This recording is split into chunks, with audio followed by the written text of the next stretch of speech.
राधे राधे गोविंद गोविंद राधे राधे राधे गोविंद गोविंद राधे राधे राधे गोविंद गोविंद राधे राधे राधे गोविंद गोविंद राधे राधे राधे गोविंद गोविंद राधे राधे गोविंद गोविंद राधे गोविंद राधे गोपाल राधे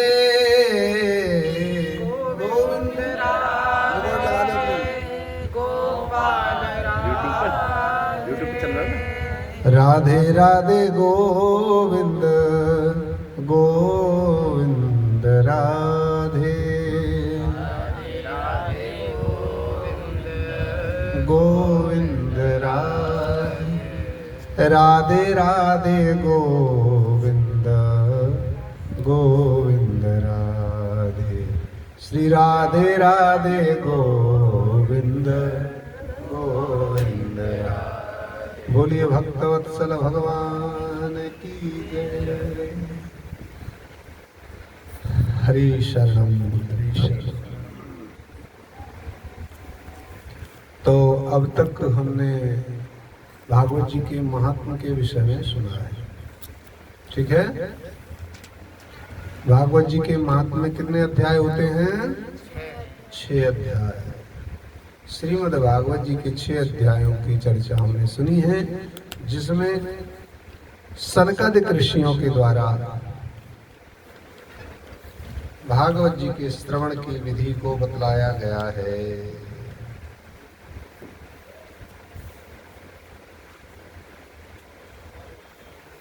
अब सुनिए, लाइव नहीं चल रही है, रिकॉर्ड कर रखा है।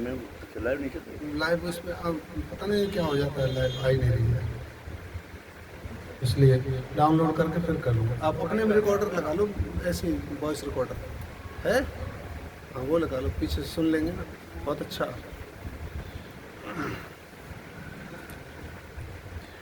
जैसा कि पहले दिन बताया है,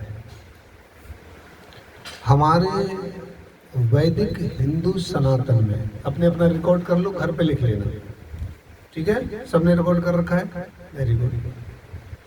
हमारे वैदिक हिंदू सनातन में सब कुछ प्रणाम से प्रारंभ होता है, ठीक है। सब कुछ प्रणाम से प्रारंभ होता है। भागवत जी के महात्मा को भी हमने प्रणाम से प्रारंभ किया, और श्रीमद् भागवत जी के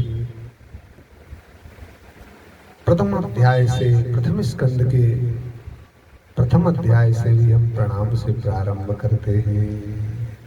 आइए सब पहला श्लोक पढ़ते हैं। जन्माद्यस्य यतोऽन्वयाद् तरतः चार्ते स्वभिज्ञस्वराट्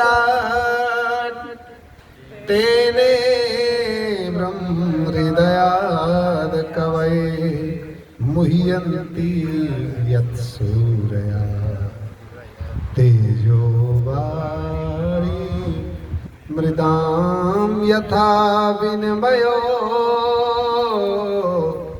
यत्र त्रिसर्गो मृषां धाम्ना स्वेन सदा निरस्तकुहकं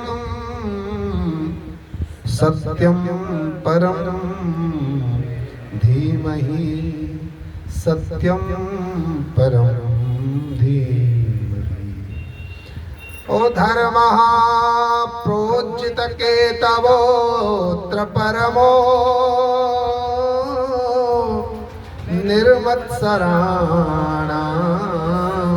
सतां वेद्यं वास्तवमत्र वस्तु शिवदं तापत्रयोन्मूलनम् श्रीमद्भागवते महामुनिकृते किं वा परैरीश्वरः सद्यो हृद्यवरुध्यतेऽत्र कृतिभिः शुश्रूषस्तत्क्षणा निगमकल्पतरोर्गलितं फलं सुखमुखादमृतद्रवसंयुतं पिबत भागवतं रसमालयं मुहुरहो रसिका भुवि भाविका। बोलिए भक्तवत्सल भगवान की। जन्माद्यस्य तोऽन्वयाद् तरतश्चार्थेष्वभिज्ञस्वराट् तेने ब्रह्मादि कवये मुह्यन्ति यत्सूरया। जिससे इस जगत की सृष्टि होती है। सच्चिदानंद भगवान की जो व्याख्या है ना, पहला श्लोक है सच्चिदानंद रूपाय विश्वोत्पत्त्यादि हेतवे तापत्रय विनाशाय श्री कृष्णाय। उसी श्लोक का ट्रांसफॉर्म रूप है। जिस भगवान से जगत की सृष्टि होती है, जिन भगवान के द्वारा जगत का पालन होता है और जिन भगवान के द्वारा भगवान का प्रलय होता है, जो संसार के दिखने वाली अथवा तो नहीं दिखने वाली सृष्टि में स्वयं विद्यमान है, प्रकट में अप्रकट में। जैसे गाय में, पशु में, किसी हाथी में, घोड़े में, मनुष्य में, स्त्री में, पुरुष में हमें भगवान का अनुभव होता है, क्योंकि वह वस्तु हमें दिखाई दे रही है। लेकिन हवा हमको दिखती नहीं है। हवा होती तो है, हवा है लेकिन दिखती नहीं है। आवाज है लेकिन आवाज दिखती नहीं। ठीक है। तो जो प्रकट में दिखते हैं और प्रकट अप्रकट में नहीं दिखते, उन दोनों प्रकार के जो ब्रह्मा को सृष्टि करने की सामर्थ्य देते हैं, शिव को संहार करने की सामर्थ्य देते हैं, भगवान नारायण को भरण पोषण करने की सामर्थ्य देते हैं, वो तीनों तत्व आप ही हैं। आपके ही तेज से सूर्यदेव प्रकाशित हैं। आपके ही स्वभाव से चंद्रमा शीतलता को प्राप्त है। आपके ही प्रभाव से हवा ठंडक को प्राप्त है, शीतलता को प्राप्त है। आपके ही गंभीर स्वभाव के कारण सागर गहरा है और आपके ही उग्र स्वभाव के कारण पर्वतों की श्रृंखला नजर आती है। हे नाथ, आप माया से मोहित दिखते हो लेकिन माया से मोहित नहीं हो। भगवान माया से मोहित दिखते हैं लेकिन माया से मोहित नहीं रहते। माया से मोहित नहीं होते तो जंगल में जाके काहे को कहते, हे खग मृग हे मधुकर श्रेणी तुम देखी सीता मृग नैनी। जानकी जी के लिए तो नहीं रोते। तो वो माया से प्रभावित हुए हुए दिखते हैं लेकिन माया से प्रभावित नहीं। अगर माया से प्रभावित नहीं होते तो उद्धव से नहीं कहते, उद्धव मोहि ब्रज विसरत नाही। प्रभु माया से प्रभावित हैं, ऐसा दिखते हैं लेकिन माया से प्रभावित नहीं है। 56 करोड़ यदुवंशी, कितने? 56 करोड़ यदुवंशी भगवान श्री कृष्ण की 16,108 पत्नियां हैं। प्रत्येक के 10-10 पुत्र हैं। 1,61,000 से भी ज्यादा संतान हैं, उनके भी 10-10 पुत्र हुए हैं। 56 करोड़ यदुवंशी आपस में लड़ कर भगवान श्री कृष्ण के सामने मर गए कट कट करके, जिनमें भगवान के पुत्र भी हैं, प्रद्युम्न हैं, अनिरुद्ध हैं, वज्रना, कितने वीर जाम शाम बहुत विशाल भुजाओं वाले वीर योद्धा सब के सब कट कट करके समुद्र को लाल कर दिया रक्त से, लेकिन भगवान ने माथे पर शिकन तक भी नहीं डाली। अपने पुत्र जिनको गोद में खिलाया वो मर करके सामने गिर पड़े, लाश बनी है। पुत्रों के पुत्र नाती जिनको भगवान ने गोद में खिलाया वो मरे पड़े हैं, लेकिन भगवान के माथे पर जरा सी भी सिकन नहीं है। मतलब भगवान माया से प्रभावित नहीं है। हे प्रभु, वो भगवान जो माया से प्रभावित लगते हैं लेकिन नहीं होते हैं, ऐसे भगवान को हम प्रणाम करते हैं, जो तीनों प्रकार के तापों को समूल नष्ट कर देते हैं। वो भगवान जिनके द्वारा तीनों प्रकार के ताप समूल नष्ट हो जाते हैं। अरे राधे राधे। बैटरी हाँ, बैटरी ना है, कोई बात ना, बैटरी ना है तो काय मोड़ा तो है।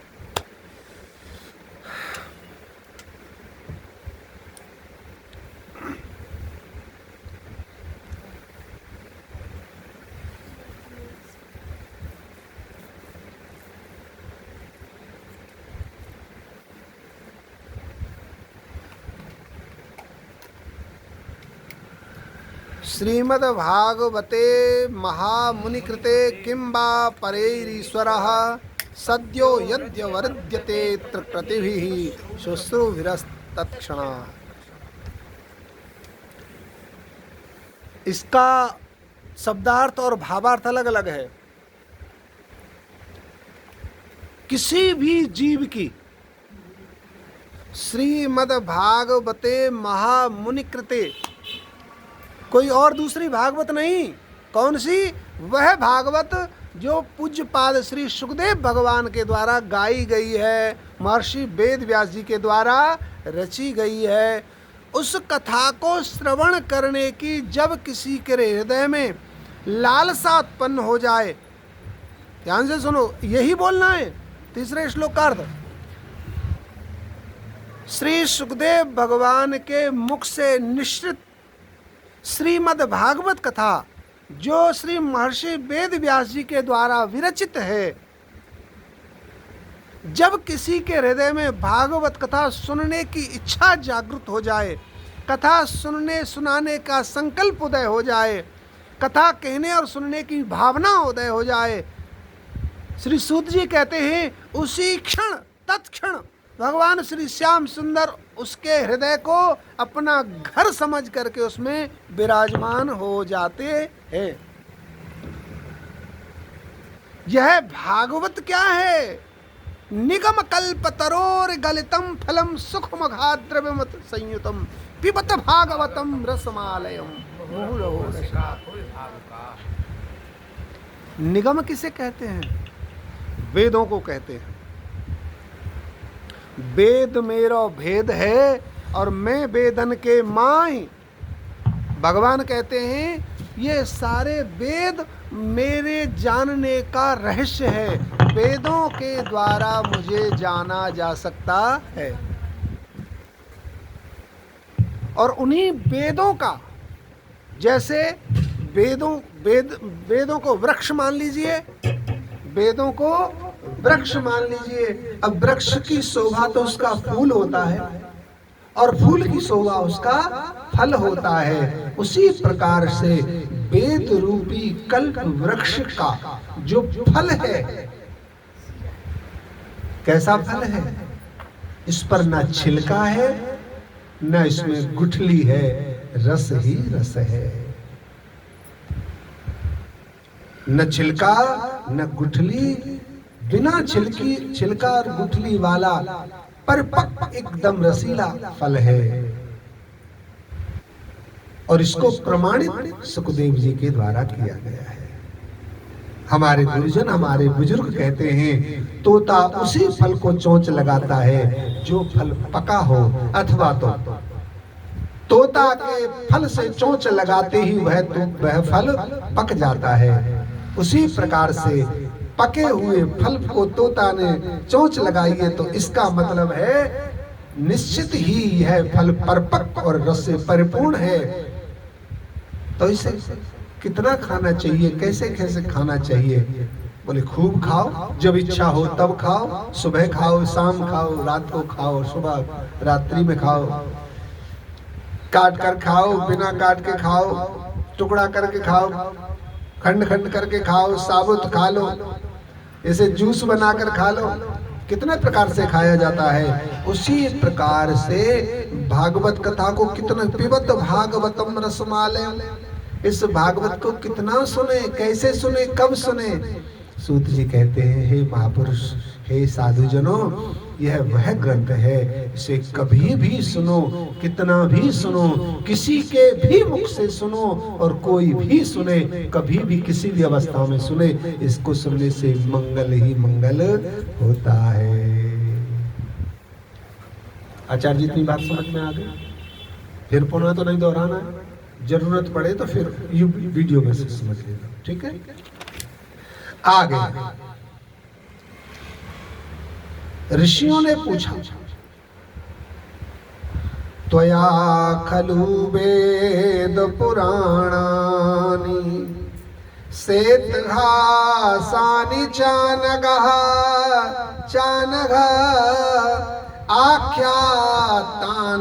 आख्यातान्यप्यधीतानि धर्मशास्त्राणि यान्यत यानि वेदविदां श्रेष्ठो भगवान् बादरायण अन्ये च मुनया सूत परावरविदो विदु। और भी अनेक अनेक प्रश्न किए हैं। सूत जी ने उन सब प्रश्नों के उत्तर दिए। अब इस ग्रंथ में से थोड़ा सा निकलो, ठीक है? भागवत जी से अलग से गुरुदेव भगवान क्या कहते हैं? अच्छा गया ये नहीं। गुरुदेव भगवान कहते हैं,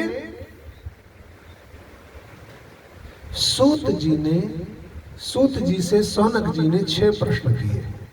इन 6 प्रश्नों को ध्यान से सुनो, इनका उत्तर दे दो, भागवत जी अपने आप सहज रूप में हमारे हृदय में आ जाएंगे। आप लिख लो अगर डायरी पेन लाए हो तो। पहला प्रश्न है किम श्रेयः। कौन सा प्रश्न है? नंबर 1 किम श्रेयः। दूसरा शास्त्र सारः किम। तीसरा स्वावतार प्रयोजनः। चौथा है किम कर्मः। पांचवा है के अवतारः। और छठवां है धर्मः कम शरणं गतः। लिखे। पहला है किम श्रेयः। नंबर 2 दूसरे नीचे लगाओ, नंबर 2 शास्त्र सारः किम। तीसरा है स्वावतार प्रयोजन। चौथा है किम कर्मः।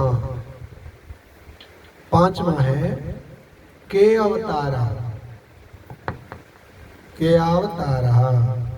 और छठवां है धर्मः कम शरणं गतः। ठीक है? अब ये प्रश्न आपने लिख लिए हैं। अब इनके उत्तर सुन लो, बहुत बढ़िया से आनंद हो जाएगा। ये ऐसा विषय है आध्यात्मिक जो गुरुओं से सुन करके, तुमने सुना होगा पहले शास्त्रों को श्रुति स्मृति पुराणोक्त फल प्राप्ति। तो एक तो होता है श्रुति, शास्त्रों की उपशास्त्रों को क्या बोलते हैं? श्रुति। जिनको सुन करके याद कर लिया जाता है, फिर वो स्मृति कहलाते हैं। पहले शास्त्रों को सुना जाता है, सुनने की विधा को ही श्रुति बोलते हैं। स्मृति याद करके बता दिया जाए, बोल दिया जाए, कंठस्थ कर लिया जाए, उसे स्मृति कहते हैं। श्रुति स्मृति किस चीज की? बोले पुराणोक्त। पुराणों में जो विषय हैं, जो धर्म ग्रंथों की रस चर्चा हैं, उनको पहले सुनो और फिर स्मरण करो। तो पहला प्रश्न है किम श्रेयः। श्रेय का मतलब होता है यहाँ पर श्रेष्ठ। तो श्रेष्ठ क्या है? बोलो राधे श्याम। श्रेष्ठ क्या है? आचार्य जी, आप इन 6 प्रश्नों को बोलते हैं कथा में? होता है। अब इनके हो सकता है उत्तर में थोड़ा सा अंतर हो, लेकिन अगर आपके अच्छे हो तो आप अपने अच्छे बोल लें, अगर आपको लगे इनमें कुछ मिलाना है तो मिला लीजिए। पहला है किम श्रेया। पहले प्रश्न का उत्तर दुरुस्त तरीके से दीजिए। किम श्रेया। बोला तुमको चार्ज में लगाना आता है उसे? पहले मुझे दिखाओ, उसमें प्लस और माइनस का नहीं, उसको चार्ज में लगाने वाला दिखाओ। माइनस प्लस तुमसे एक बार तुमने गड़बड़ कर दिया। चार्जर पर आओ, मैं बताता हूँ कैसे लगाना है। किम श्रेया।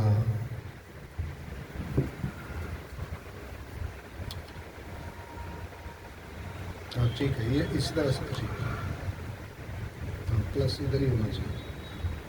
किम श्रेया, श्रेष्ठ क्या है? देखो, ज्ञानी कहते हैं ज्ञान श्रेष्ठ है।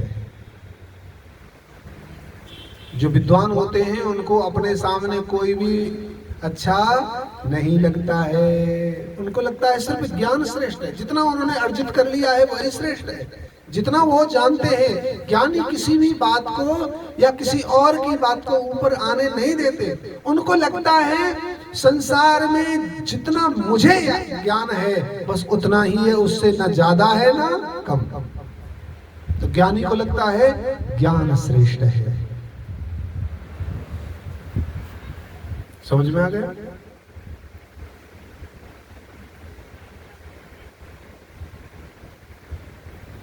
वैरागी को लगता है वैराग्य श्रेष्ठ है। वैरागी को लगता है वैराग्य श्रेष्ठ है। मैंने पत्नी को छोड़ दिया, मैंने पिता को छोड़ दिया, पुत्र को छोड़ दिया, घर को छोड़ दिया, मैंने सब कुछ छोड़ दिया। इसलिए कहते हैं त्यागवान भवेत् श्रेष्ठः, त्यागवान भवेत् विद्या। जो त्यागी पुरुष है वही श्रेष्ठ कहलाता है। तो त्यागी को लगता है कि मैंने त्याग कर दिया है, लेकिन भाई ये भी श्रेष्ठ नहीं कहलाता है। ज्ञान, अत्यधिक ज्ञान हो और जो केवल ज्ञान को ही सर्वोपरि समझता है, उसमें अहंकार लिप्त होने की संभावना बनी रहती है। रावण ज्ञानी था लेकिन अहंकार की संभावना आई तो नहीं। वैराग्य श्रेष्ठ है, इसमें कोई दो राय नहीं है। तो त्यागी व्यक्ति श्रेष्ठ कहलाता है जिसने त्यागा है, लेकिन इसमें भी गुंजाइश है। आपने अपना घर त्यागा, 4 दीवारी त्यागी, रिश्तेदार त्यागे, लेकिन धाम में जाकर उस घर से भी बड़ा आश्रम बना लिया। घर में रहते थे 10 लोग, आश्रम में रहते 100 लोग। तो क्या चीज त्यागी? तो त्यागी श्रेष्ठ कहलाया क्या? त्यागी कहता है कि मैं श्रेष्ठ हूं, मुझे पूजो, मेरा पूजन करो। बैरागी कहता है नहीं नहीं, हम श्रेष्ठ हैं। वैराग्य जिसे ना घर से मतलब है, जिसे ना घर से मतलब है ना आश्रम से मतलब है। बैरागी कहता है कि भैया हमें ना आश्रम की जरूरत है ना घर की जरूरत है, हम तो बस झोली कंधे पे लटकाई और संसार में विचरण और भ्रमण करते रहते हैं। महापुरुष कहते हैं झोली में तो है, झोली में तो है, कहीं भी राग ना हो उसको कहते हैं वैराग्य।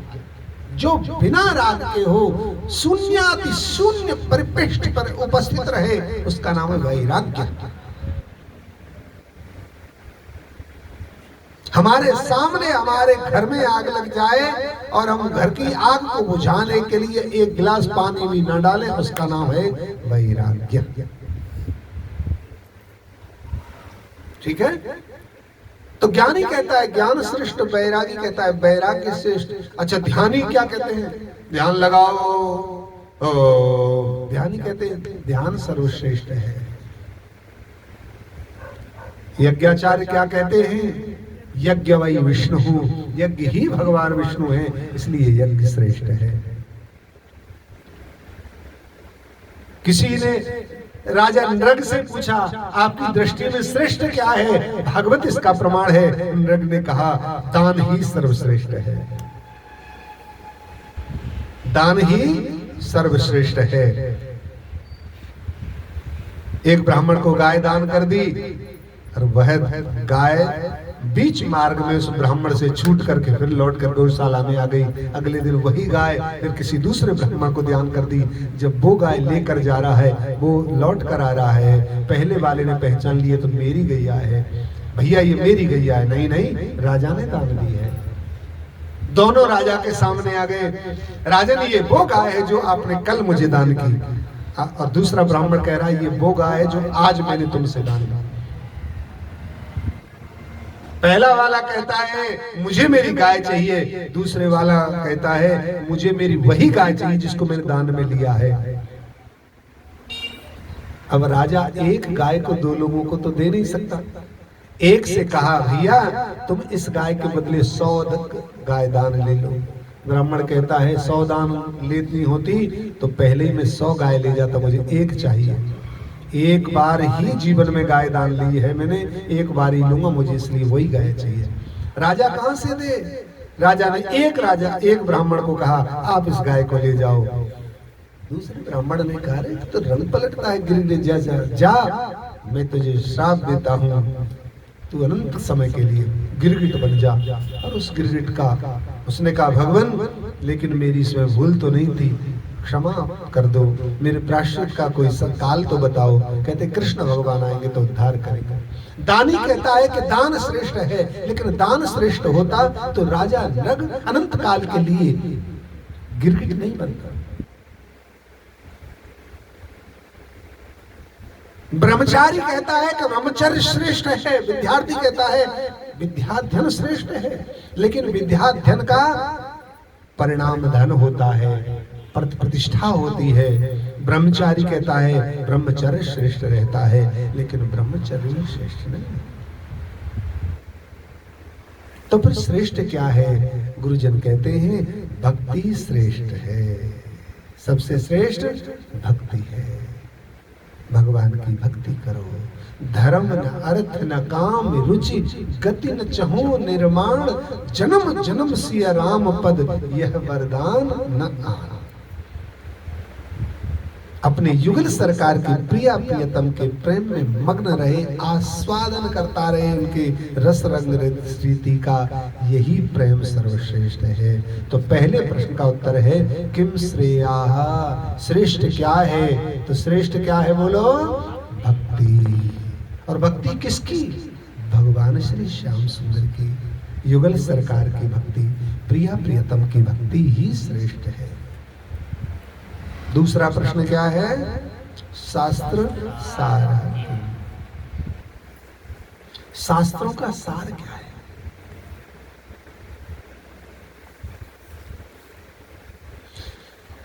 शास्त्रों का सार, समस्त शास्त्रों का सार केवल और केवल भगवान ही है। शास्त्रों का सार देखो, एक वेद था। कौन सा वेद था? ऋग्वेद। महर्षि वेद व्यास जी का नाम था श्री कृष्ण द्वैपायन। क्या था? श्री कृष्ण द्वैपायन। बद्रीनाथ में उन्होंने अनंत काल तक अनुष्ठान किया, केवल बेर खाकर, केवल बेर खाकर, इसलिए उनका नाम बादरायण पड़ गया। तो बाद में थोड़ा बड़ा नाम हो गया, जैसे कोई राम प्रकाश झा। क्या है? राम प्रकाश झा। राम प्रकाश झा 3 भागों में हो गया, उसकी नौकरी लग गई, मास्टर बन गया। अब उसको कहने लगे मास्टर श्री राम प्रकाश झा। ठीक है? राम प्रकाश झा। पद प्रतिष्ठा बढ़ जाती है, आगे आगे नाम बढ़ता चला जाता है। जो कर्म जुड़ जाए उससे नाम भी बढ़ जाता है। हम पहले जब कथा के जब पंडिताई करते थे तो हमारे नाम में पंडित था, पंडित श्री ताराचंद शास्त्री। फिर गुरुदेव ने कृपा की तो बाल कृष्णदास हो गया। फिर कथा करने लग गए, भागवत कथा कहने लग गए तो व्यास जी श्री बाल कृष्णदास महाराज। महात्मा जैसे रहने लगे तो संत श्री बाल कृष्णदास महाराज। कुछ देर बाद भक्तमाल जी की कथा कहना प्रारंभ कर दिया हमने, तो फिर साथ में लग गया भक्तमाली श्री बाल कृष्णदास जी महाराज। एक जगह गौ भागवत कथा कहने गए हम हरियाणा में, तो फिर लग गया गौ भक्त परम श्री बाल कृष्णदास भक्तमाली जी महाराज। जो कर्म हमारा हमारे साथ में जुड़ता है वह नाम कर्म का स्वभाव हमसे जुड़ता चला जाता है।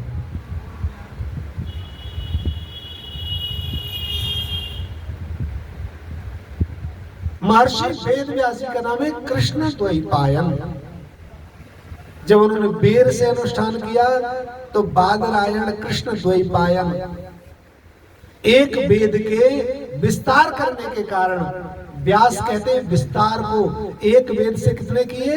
4 वेद। एक वेद को 4 वेदों में रचना करने के कारण उनका वेद व्यास हो गया। तो बादरायण महर्षि श्री वेद व्यास जी महाराज, ठीक है, महर्षि वेद व्यास जी हो गया। किम श्रेय शास्त्र सारः किम। 4 एक वेद का 4 वेद, 4 वेदों से 17 पुराण। 17 पुराण से भी वेद व्यास जी को संतोष नहीं हुआ, तो फिर उन्होंने 18वें पुराण की रचना की जिसका नाम है श्रीमद् भागवत। शास्त्रों का सार क्या है? श्रीमद् भागवत। क्यों शास्त्रों का सार श्रीमद् भागवत है? क्योंकि इसमें भगवान तेज रूप से विराजमान है। साक्षात भगवान श्री कृष्ण ही तो प्रत्यक्ष श्रीमद् भागवतम प्रत्यक्ष कृष्ण एव ही। श्रीमद् भागवत प्रत्यक्ष सेम सिमिलैरिटी भगवान का ही स्वरूप है।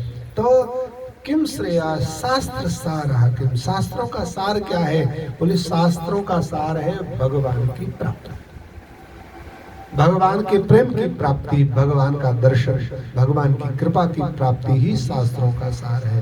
पोथी पढ़ पढ़ जग बुआ पंडित भया न कोय, और 2.5 अक्षर प्रेम का पढ़े सो पंडित कबीरदास जी। और बिना प्रेम रीझत नहीं नटवर नंद किशोर। इसलिए शास्त्रों का सार क्या है? भगवान की प्राप्ति। तीसरा क्या है?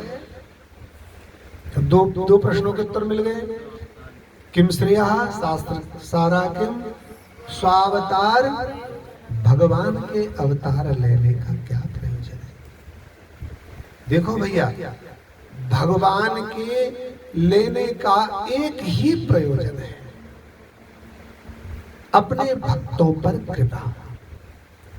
भगवान को अपने भक्तों पर लाड़ प्रेम आता है, इसलिए भगवान उन पर कृपा करने के लिए अवतार धारण करते हैं। भक्तों पर कृपा ही भगवान का अवतार लेने का प्रयोजन है।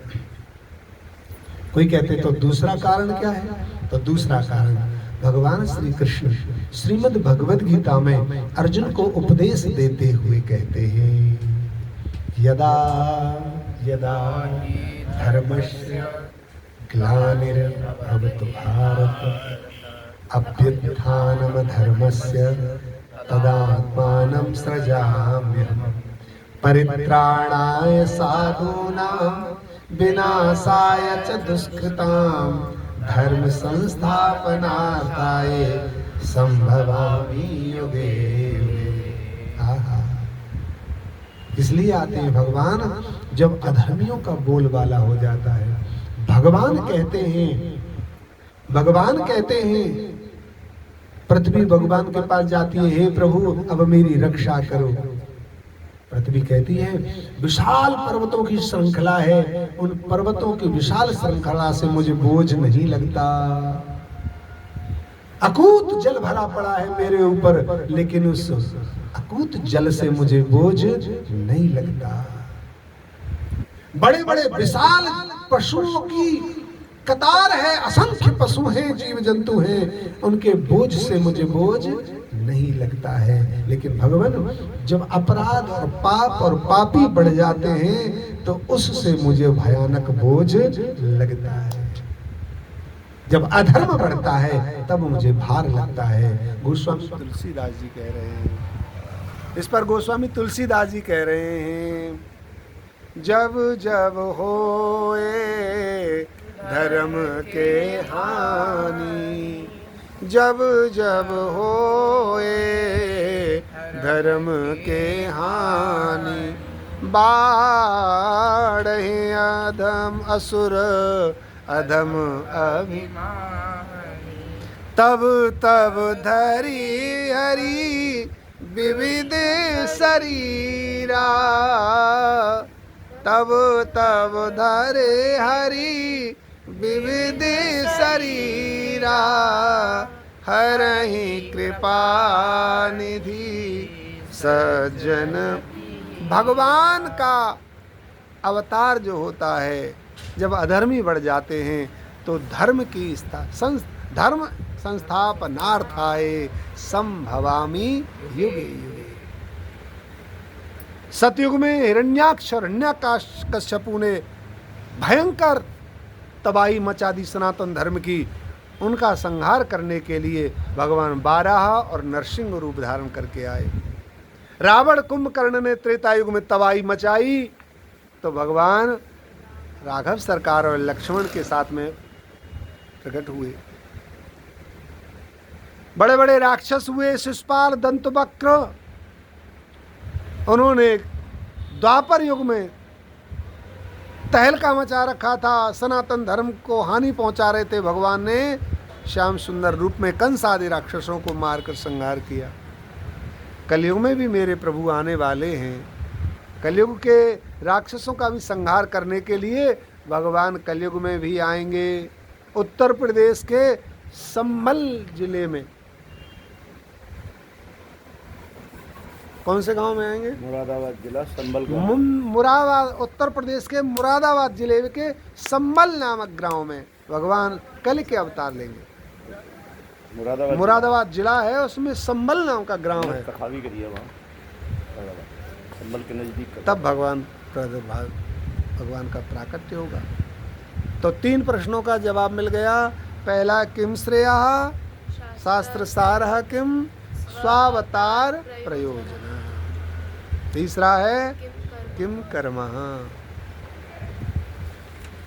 जीव को क्या करना चाहिए? जीव को भगवान की भक्ति करनी चाहिए।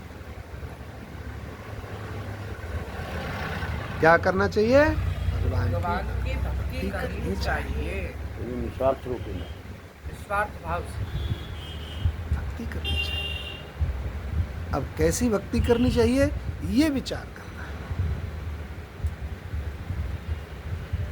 मीरा जी कहती हैं, भक्ति का एक स्वभाव है, स्वरूप है, मेरे तो गिरधर गोपाल दूसरो ना कोई। यहाँ तक तो सब एक जैसी भक्ति करते हैं। मेरे तो गिरधर गोपाल, यहाँ तक तो सबकी बराबर भक्ति है। मेरे तो गिरधर गोपाल, आज वृंदावन में लड्डू गोपाल को लिए लिए कई माताएं दिल्ली, मुंबई, पंजाब से भागे डोल रहे हैं। यहाँ तक की भक्ति तो बराबर है। हम कथा करने जाते हैं, अपने ठाकुर को साथ में लेकर जाते हैं। यहाँ तो भक्ति सबकी बराबर है। हम जिन यजमानों के घर कथा कहने जाते हैं, उनके घर में सुंदर सा मंदिर होता है, सुंदर से ठाकुर जी हैं। सब हमें जा कर के बताते हैं, महाराज जी मेरे ठाकुर जी हैं, मैं सेवा करता हूँ। महाराज जी मेरे ठाकुर जी हैं, मैं सेवा करती हूँ। बहुत अच्छी बात है। यहाँ तक तो सबका बराबर है। मेरे तो गिरधर गोपाल, यहाँ तक ठीक है। अगला स्टेप बिगड़ जाता है, दूसरों ना। पहले परिचय देते हैं सब लोग, ये मेरे ठाकुर जी हैं, ये मेरा मंदिर, ये मेरे ठाकुर जी, और फिर बगल में ये मेरा बड़ा बेटा, ये मेरी छोटी बेटी, ये मेरी पत्नी, ये मेरा घर। तो पहली बात ठीक है, गिरधर गोपाल, मेरे तो पर दूसरी बात जब कहते हैं वहां गड़बड़ हो जाती है। अगर कोई ये कहने के बाद मेरे तो गिरधर गोपाल, अगर इस बात को कहने के बाद अगर कोई इस भजन को गाए, मेरो कोई ना, ओ मेरो कोई ना सहारो बिन तेरे, घनश्याम सवरिया मेरे, मेरो कोई ना सहारो बिन तेरे, घनश्याम। मैं किसी को तुम्हारे सिवाय जानता नहीं हूं। पंजाब में, पंजाबी भाषा में एक शेर गाया जाता है, यार दी गुलामी साडे दिल नू कबूल है। यार दी,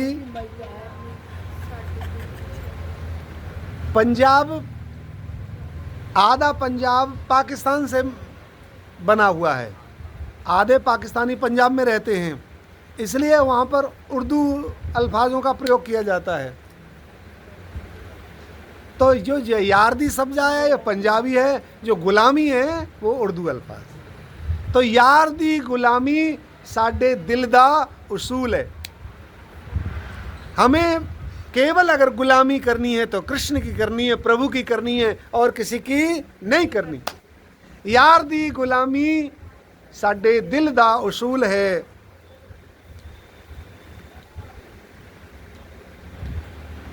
यार दी गुलामी साडे दिल दा उसूल है। और क्या भूल गया, यार तो बगैर,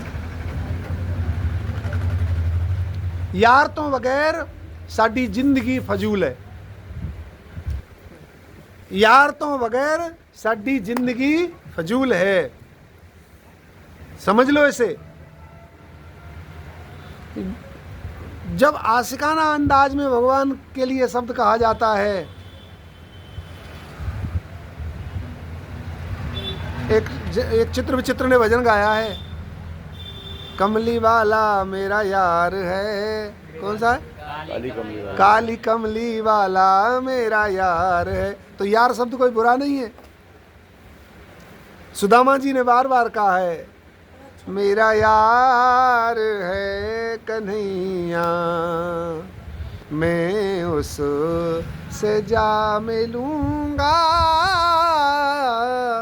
मेरा यार है कन्हैया। तो यार दी गुलामी साडे दिल दा उसूल है। बहुत बार बार इसलिए गा रहा हूँ ताकि पंजाबी और उर्दू के अल्फाजों को भी, तुम शब्दों को भी सही से समझ जाओ। यार दी गुलामी साडे दिल दा उसूल है। हम नौकर राधा रानी के हम चाकर, तो केवल हम चाकर किसके हैं? श्री जी के, लाल जी के। हम चाकर कुंज बिहारी के। तो यार दी गुलामी साडे दिल दा उसूल है, और यार तो बगैर साडी जिंदगी फिजूल है। बिना यार के हमारी जिंदगी बेफिजूल है। कोई और ये कहे तू हमारी यारी स्वीकार कर, हम तुझे कहां से कहां पहुंचा देंगे, तो शायर कहता है, गैरां दे हत्थां, गैरां दे हत्थों सानू अमृत भी लेना नहीं। अगर गैर मेरे ठाकुर के सिवाय कोई अमृत भी दे तब भी हमको लेना नहीं है। किसी और की कृपा पर अगर स्वर्ग मिले, किसी और की कृपा पर स्वर्ग मिले, वो भी हमको नहीं मंजूर। और कृष्ण की सजा में अगर हमें नरक भी जाना पड़े तो हमें वो भी मंजूर है। भगवान श्री कृष्ण ने कहा एक बार द्वारका में, नारद जी जाओ, मेरे हृदय में पीड़ा है, गोपियों से जाकर के उनके चरणों की रज लेकर आओ। नारद जी ने गोपियों से कहा, भगवान बहुत बीमार हैं, कैसे ठीक होंगे? सखियों ने पूछा, आपके चरणों की रज चाहिए। गोपियों ने धूल इकट्ठी की, अपने पीताम्बर के दुपट्टे को फाड़ा और उसमें धूल की पोटली बांध बांध कर कहती हैं, नारद मेरी लो, नारद मेरी लो। नारद ने कहा, जानती नहीं हो, अपने चरणों की धूल भगवान श्याम सुंदर के ऊपर डालोगी तुम्हें नरक जाना पड़ेगा। गोपियां कहती हैं आजीवन नहीं, जब तक सृष्टि है तब तक नरक में रहना मंजूर है। अगर हमारे नरक जाने से हमारे श्याम सुंदर का दुख दूर होता है, हमारे श्याम सुंदर की प्रसन्नता होती है, तो हमें अनंत काल तक नरक में जाना मंजूर है। तो या गैरां दे हत्थां सानू अमृत भी लेना नहीं, और यार दे हत्थां सानू जहर भी कबूल है।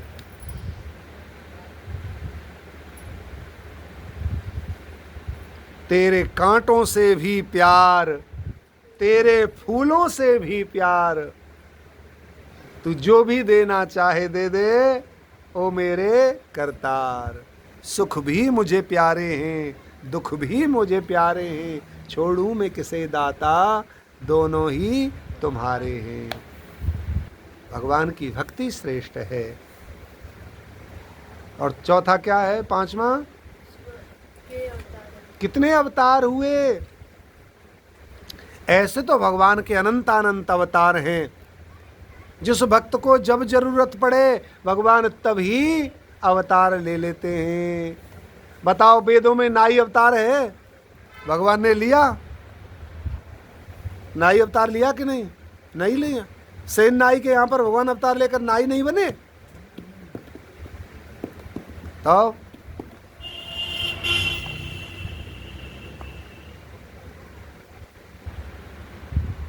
भगवान ने कितने अवतार लिए? धन्ना जाट के यहाँ पर खेती नहीं की भगवान ने? क्या शास्त्रों में लिखा है?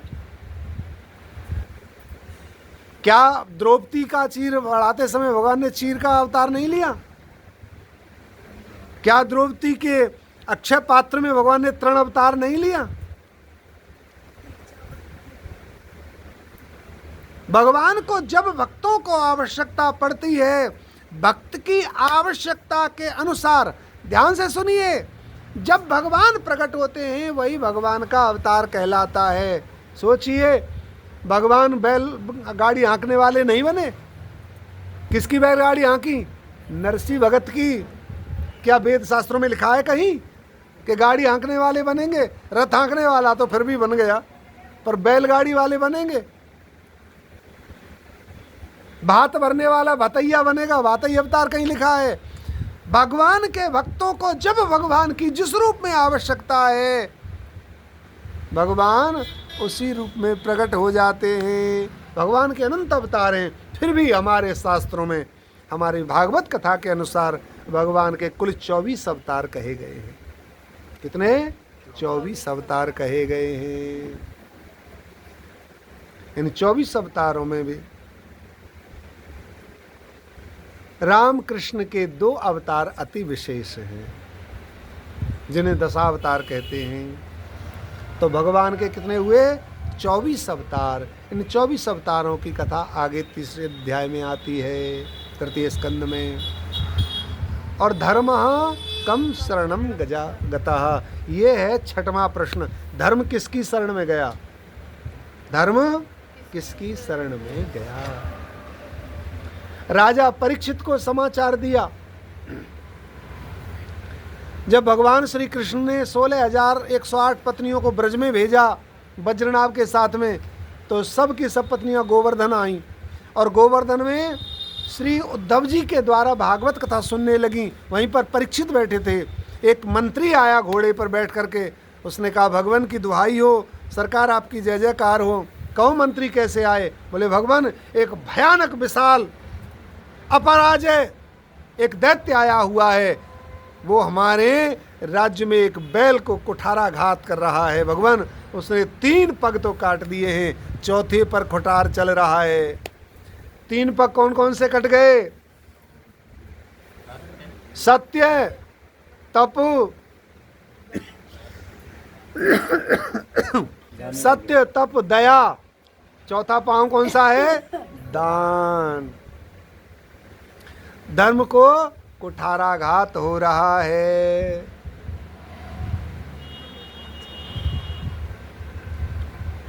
अब जानते हैं,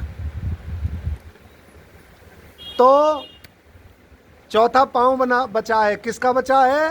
दान वाला पांव बचा है। और सबसे ज्यादा दान कहाँ हो रहा है? सत्संग में। कहाँ हो रहा है? सत्संग में। सत्संग में होता है कि नहीं? दुनिया में अगर गिनती करना चाहोगे तो गिनती नहीं कर पाओगे कि एक दिन में कितनी भागवत कथाएं हो रही हैं। लगभग लगभग पूरे विश्व ब्रह्मांड के कथावाचकों का कैलकुलेशन निकाला जाए तो कम से कम 10 करोड़ लोग कथा सुन रहे होंगे, ज़्यादा भी हो सकता है। 10 करोड़ लोग, मैं आकलन के हिसाब से कह रहा हूँ, पूरे विश्व में नहीं होंगे इतने श्रोता तो रोजाना सत्संग सुनते ही होंगे। इसका मतलब यह है कि 10 करोड़ लोग कम से कम 1 रुपया रोजाना दान करते हैं। लाखों करोड़ों डोनेशन देते हैं, उसको मैं गिन नहीं रहा हूं। तो धर्म का चौथा पांव दान है, और दान किसकी शरण में गया? सत्संग। ठीक है। अब वो सत्संग का स्वरूप क्या है भाई? सत्संग की शरण में कैसे गया? जब भगवान धराधाम को त्याग रहे थे तब उद्धव ने कहा, भगवान आपके बिना मैं रह नहीं पाऊंगा पृथ्वी पर, या तो आप रहो या मुझे संग ले चलो। भगवान कहते हैं न मैं अब ज्यादा देर रह सकता, क्योंकि कलयुग द्वापर में मैं केवल 125 वर्ष के लिए आया था, मेरा काल पूर्ण हुआ, मुझे पुनः गोलोक में जाना है, वृंदावन जाना है।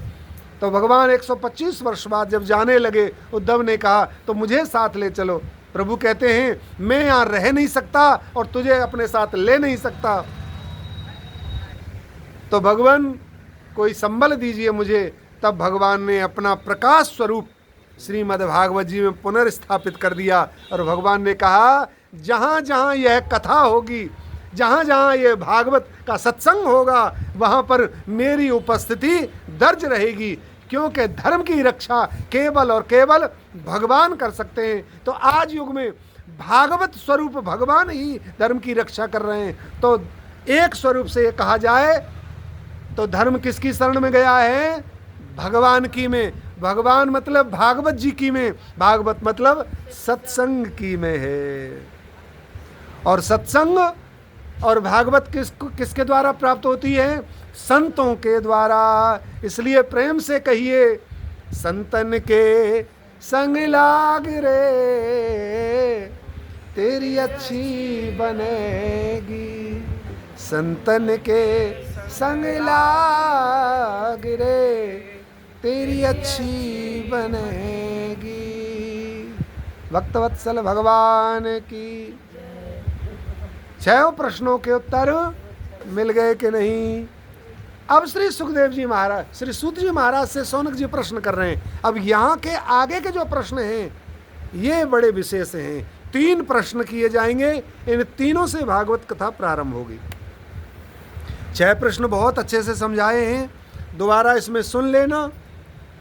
1 घंटे की वीडियो है, इसे दोबारा से सुन लेना, ठीक है? ताकि और इसे ऐड कर लेना। अभी रुको। अब 3 प्रश्न यहाँ से आगे की कथा को जोड़ने के लिए 3 प्रश्न, वो बहुत जरूरी हैं, उनको समझना। कौन कौन से?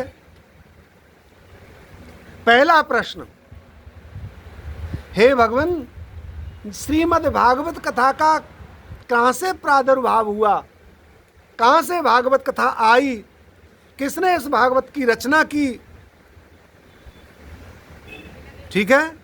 और अब ये भागवत कहाँ है? पहला प्रश्न भागवत के लिए किया, कहाँ से आई और किसने इसकी रचना की? ठीक है? ग्रंथ।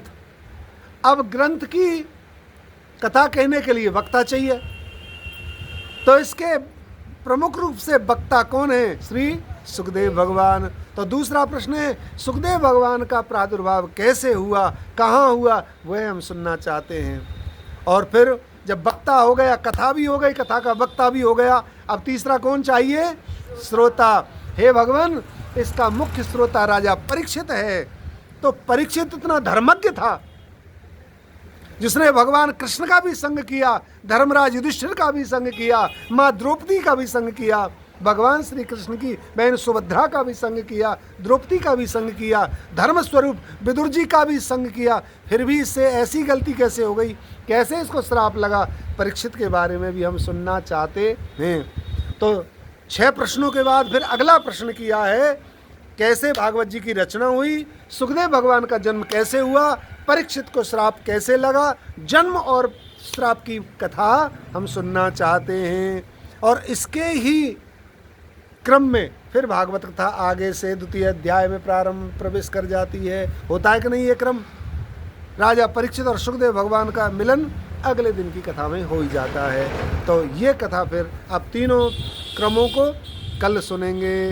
भक्त वत्सल भगवान की राधे राधे, गोविंद गोविंद राधे, गोविंद गोविंद राधे। बोलो भक्त वत्सल भगवान की जय जय श्री राधे श्याम। हरि शरणम। प्रेम से कथा सुनिए, औरों को सुनाइए और इस कथा को औरों के पास भेजिए, ताकि इतनी सहज सरल स्वभाव की इस अति दिव्य कथा को सुन करके और भी लाभान्वित हों। जय श्री राधे।